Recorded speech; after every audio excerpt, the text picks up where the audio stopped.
A partir desse exemplo, vamos estampar aqui, mostrar as regras para traçar do LGR.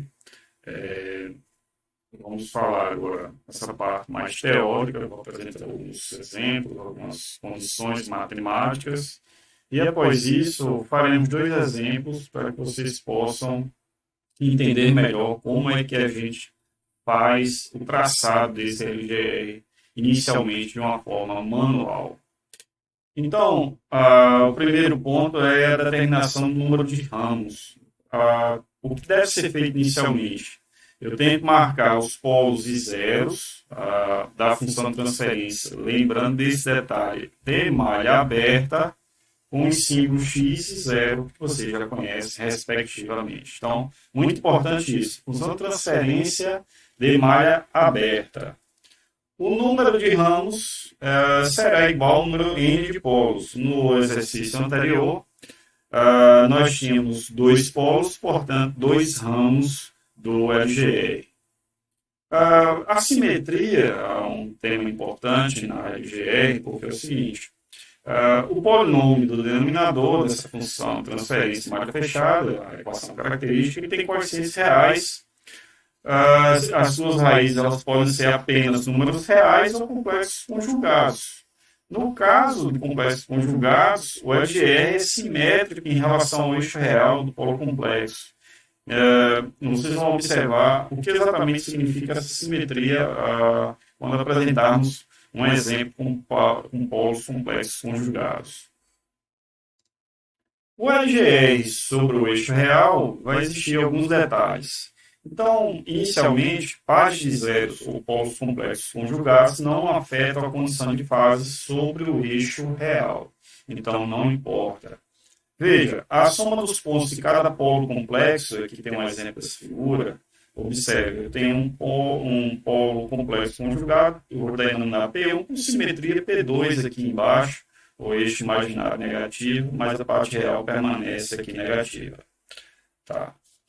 Então, essa condição de fase, observe o seguinte, o somatório desses ângulos, lembre-se, eu tenho aqui em relação ao eixo real, é um paralelo que eu vou traçar, eu começo daqui e de forma anti-horária eu vou determinar esse ângulo aqui, em relação ao ponto de teste S. Então, esse ponto de teste S está à direita desses polos complexos conjugados. Da mesma forma, θ2, eu traço um paralelo em relação ao eixo real e vou calcular θ2. θ1 mais θ2, se vocês observarem, dá 360 graus. Outra observação, aqui, cada zero ou cada polo real de malha aberta contribui com uma fase 180 graus. Se estiver à direita de um ponto de teste S, nós observamos isso daqui no exemplo anterior. Então, cada zero, cada polo real de malha aberta não afeta a condição de fase se estiver à esquerda de um ponto de teste S. Observe essas duas condições no exemplo que fizemos ainda agora. Logo, um ponto de teste S sobre o eixo real pertence ao LGR se o número total de polos e zeros à direita desse ponto for ímpar. Também tivemos essa observação realizada por meio do exemplo anterior. Agora vamos calcular os pontos de início e de término. Então, o LGR vai consistir no lugar de todos os polos de malha fechada para zero, para o K, que está nessa faixa aqui entre zero e infinito. O ponto de início, ou partida, corresponde a K tendendo a zero, e o ponto de término corresponde a K tendendo a infinito. Ponto de término, o ponto de chegada, ponto de início ou ponto de partida. Você vai encontrar essa nomenclatura nos livros. A equação característica 1 mais GS HS igual a zero tem que... Então, eu vou ter S menos P1 multiplica S menos P2, aquela equação toda característica que você já sabe desenvolver, ela vai ser igual a zero. Quando eu tenho o K tendendo a zero, essa parte aqui dos polos é igual a zero também. Então, portanto, o LGR começa nos N polos de malha aberta. Da condição de módulo, que o módulo de GS-HS igual a 1, o que é que eu vou ter? Nós temos aqui o K, os módulos dos zeros e dos polos, numerador e denominador, ele vai ser igual a 1. Fazendo a manipulação, o que é que vai ter aqui? Essa condição aqui no numerador e denominador passa a ser igual a 1 sobre K. Eu apenas investi o K, passei multiplicando aqui, ou dividindo o 1, né? Então, K tendendo a zero, então S, os módulos de S menos Z1, que multiplica S menos Z2, ou seja, os módulos dos zeros é igual a zero. Portanto, o LGR vai terminar nos N zeros de malha aberta. Em relação às assíntotas, o que a gente vai achar, né, número de ramos, o número de ramos a gente é igual ao número N de polos. Então, quando eu tenho 2 polos, eu tenho 2 ramos. Então, geralmente, o número N de polos normalmente é maior que o número M de zeros. Então, eu vou ter N ramos que terminam nos zeros e N menos M ramos que terminam no infinito. A gente viu essa condição aqui, essas assíntotas, sendo indicadas no exemplo 4.1 do livro do Castruccio, o exemplo anterior. Então, elas vão seguir essas assíntotas, e então só tenha cuidado que essa regra de N ramos terminar nos zeros e N menos M ramos terminar no infinito, ela deve ser aplicada apenas quando N for maior que M. Vamos ver outras condições também aqui. Por exemplo, quando eu tenho N igual a M. Da condição de fase, que nós já conhecemos, né, o somatório dos ângulos dos zeros menos o somatório dos ângulos dos polos, ela vai dar a condição de 180 graus mais ou menos R 360, ou seja, vai ser um número ímpar, né, mais ou menos um múltiplo ímpar de 180 graus. Eu vou calcular um valor aqui, as assíntotas que vão se cruzar no eixo real no ponto. Então, observe isso. Em alguns livros não é denominado S6, não é uma nomenclatura, tá? Mas como é que eu vou calcular isso? Se essas assíntotas cruzar o eixo real em algum ponto, que é o ponto SC. A soma dos polos de malha aberta menos a soma dos zeros de malha aberta dividido por N menos M. Isso vai dar onde exatamente essas assíntotas vão cruzar o eixo real nesse ponto que a gente vai denominar aqui SC. Em relação aos pontos de partida e chegada sobre o eixo real, o que podemos afirmar é que se existirem 2 polos em malha aberta adjacentes sobre o eixo real, e se o segmento entre eles fizer parte do LGR, então haverá pelo menos um ponto de partida nesse segmento. Então, observe, eu tenho 2 polos aqui, quando ele fala de mola adjacentes, um do lado do outro. Então, se esse segmento entre eles fizer parte do LGR, então vai haver um ponto de partida aqui que deverá ser calculado. E no caso, se existirem 2 zeros adjacentes, aqui esse segmento ele fizer parte do LGR, então haverá um ponto de chegada aqui no LGR, nesse segmento entre 2 zeros em malha aberta adjacentes. Então vamos considerar o seguinte: olha, eu tenho a equação característica 1 mais GS/HS igual a zero. O que vamos fazer é GS multiplica HS, geralmente é estimado dessa forma, mostrado dessa forma. Eu tenho um ganho, um numerador e um denominador. Substituindo aqui na equação característica, lembrando, ds tem que ser diferente de zero. Então, eu vou ter ds mais k ns igual a zero. Então, k, o valor desse k será calculado de forma que eu tenha o denominador ds sobre ns negativo.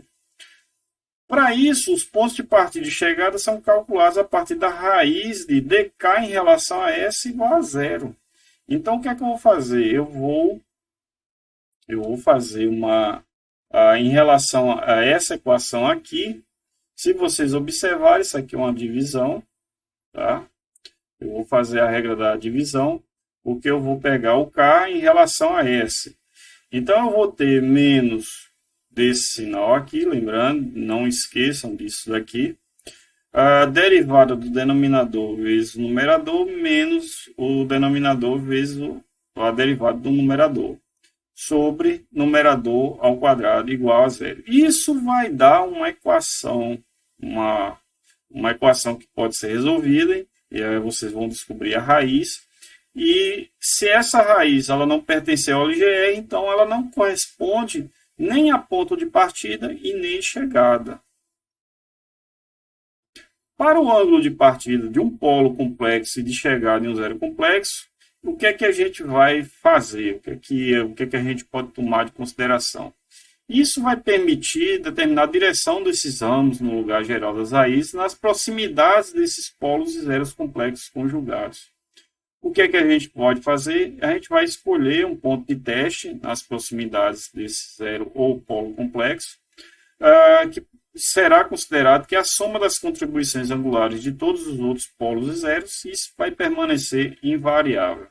Então, da condição de fase, eu tenho em relação a um determinado polo complexo P1, então eu vou ter o somatório dos zeros, da contribuição dos ângulos dos zeros, menos a contribuição dos ângulos do polo menos mais múltiplo ímpar de 180 graus.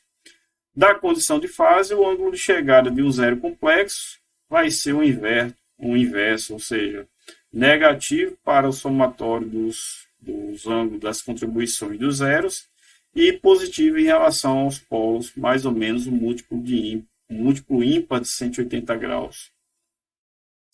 Aqui vamos ter alguns exemplos. Eu vou comentar aqui alguns, de forma que a gente para que vocês possam compreender um pouco a ilustração desses gráficos aqui, desse lugar geral de raiz.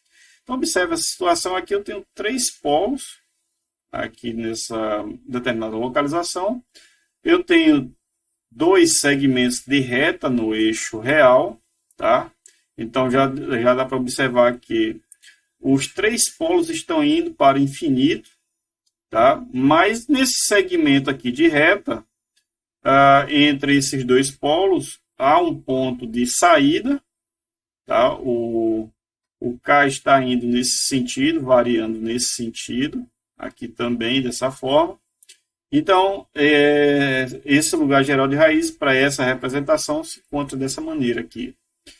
Um polo, nesse exemplo aqui, eu tenho um polo no eixo real, ele está mais próximo do eixo imaginário, polo dominante.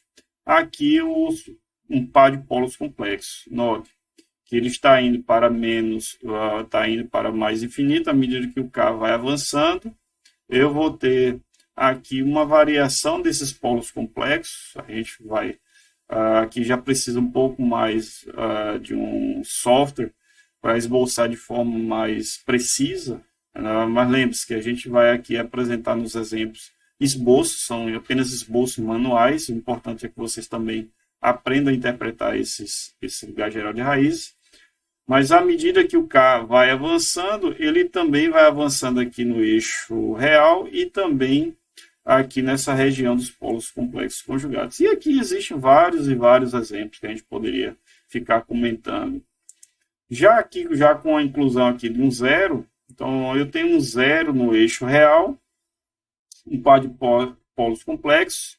Esse par de polos ele está saindo dos polos, lembrem-se disso. Há um ponto de chegada no eixo real, onde esse polo ele se encontrará no zero e no infinito. E da mesma forma que agora alguns outros, eu tenho, por exemplo, 2 polos e 2 zeros, 2 polos adjacentes, 2 zeros adjacentes, eles estão saindo aqui dos polos, indo para um ponto de saída, aqui eu tenho um ponto de chegada, um vai para esse esse zero e o outro vai para esse zero aqui localizado. Então, esse exemplo do 4.2 do livro do Castrucci, ele pede para esboçar o LGR do sistema. A gente vai fazer um vídeo separado, onde eu vou mostrar com calma cada ponto desse que foi explicado, mostrado para vocês, para que vocês possam entender melhor como esboçar esse lugar geral de raízes para esse sistema, aí no caso. E no 8.2 do livro do Luiz, a mesma forma, um pouco mais elaborado, o esboço pede também para esboçar o LGR, e vamos fazer, esse daqui vai ter provavelmente um par de polos complexos, não tem um par de polo complexo, mas será comentado para que a gente possa, da melhor maneira possível, que vocês possam interpretar aquelas regras, né, para o traçado do lugar geral de raízes, para que possam esboçar da melhor forma possível. Aqui finalizando, a partir das discussões, fica claro que é possível, de fato, esboçar um gráfico do LGR com razoável precisão, seguindo regras simples, são regras, não deixam de ser regras bem simples. Quanto mais vocês exercitarem, melhor. Obviamente, no início podem sentir alguma dificuldade, mas depois vocês vão tirar isso de letra. Nos estágios preliminares de um projeto, não são necessárias conhecer as posições precisas dos polos de malha fechada, a gente apenas está tentando de forma manual esboçar esse lugar geral de raízes, mas frequentemente necessita apenas das localizações aproximadas para fazer uma estimativa desse desempenho dos sistemas, para a gente ter uma ideia de como é que essa localização desse lugar geral de raízes vai fornecer essa estimativa de como é que vai ser o desempenho em relação, por exemplo, a uma análise no tempo. A ideia é que o projetista tenha a capacidade de esboçar rapidamente o lugar geral de raízes de um determinado sistema dinâmico, e o uso de softwares ajuda a entender com maior precisão o comportamento do sistema por meio do LGR. Então, nos dois exemplos que serão apresentados de forma separada, a gente vai fazer de forma manual e também vamos traçar o lugar geral de raízes por meio de alguma simulação computacional. Aqui estão algumas referências, os 5 livros principais que nós utilizamos aqui na disciplina, onde lá no Classroom vocês terão algumas indicações de alguns exercícios para que possam exercer o conhecimento sobre o esboço do lugar geral de raízes. Até o próximo vídeo, pessoal.